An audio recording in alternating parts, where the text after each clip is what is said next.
Hi, I'm Robert Barnwell. Welcome to Bethpage Black. Located about 60 minutes from New York City, Bethpage Black was designed by A.W. Tillinghast and is host of the U.S. Open and Barclays Invitational. Today I thought it'd be interesting if maybe we left the environment of the office, came to the golf course, and discussed some of the business lessons that golf has for us. One of the first, perhaps most important lessons that golf has to teach us as business people is that golf starts before you actually get on the first tee of the very first hole.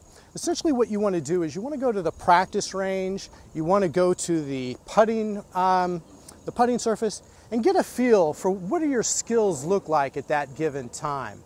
As those of us in golf will know, our skills and abilities can change from one day to the next. And so before we actually play, we want to know what skills and abilities do we have on that particular day. And that will translate to the strategies that we use on the course and individual holes.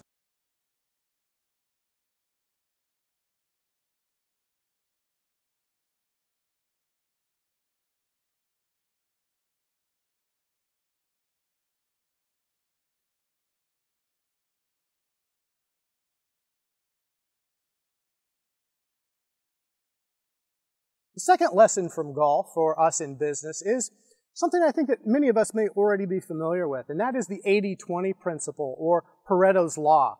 And basically what that means is approximately 20% of our inputs or our activities are responsible for 80% of our results. In golf, there are 3 out of 14 clubs that are responsible for most of our score. And that is the putter, wedge, and driver.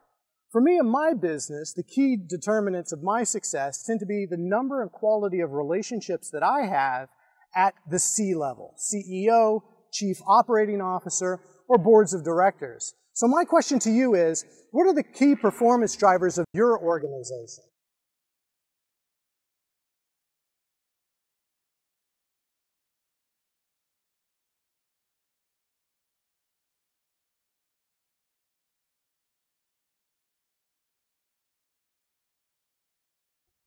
Another important lesson that we get from golf is one around risk-reward. Every shot that we take, from the first to the last, is a series of risk-reward calculations and decisions.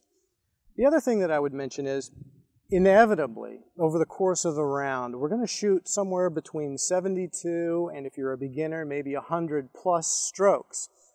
You've got to count on the fact that a few of those strokes are going to end up very, very badly. You also have to be emotionally as well as physically prepared to deal with those bad shots. It gets back to a point that I like to make and a phrase I like to use, which I call get ugly. In this particular instance, I've shot left of the fairway, and I've got a number of trees that block my shot to the green.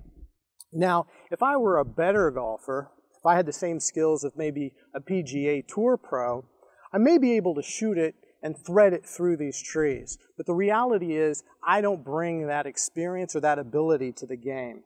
Instead, what I'll do is I'll shoot out parallel, get myself hopefully into the middle of the fairway, and my next shot will be a clear shot to the green. From a business point of view, I also try to advise my clients, you've got to expect setbacks. Some things are going to take longer to do than we expected. Some things will just be impossible, and we'll have to come up with a separate plan to work our way around that. So again, I think this is an important point that golf has for us. Be prepared to deal with mistakes and missteps, and get ugly.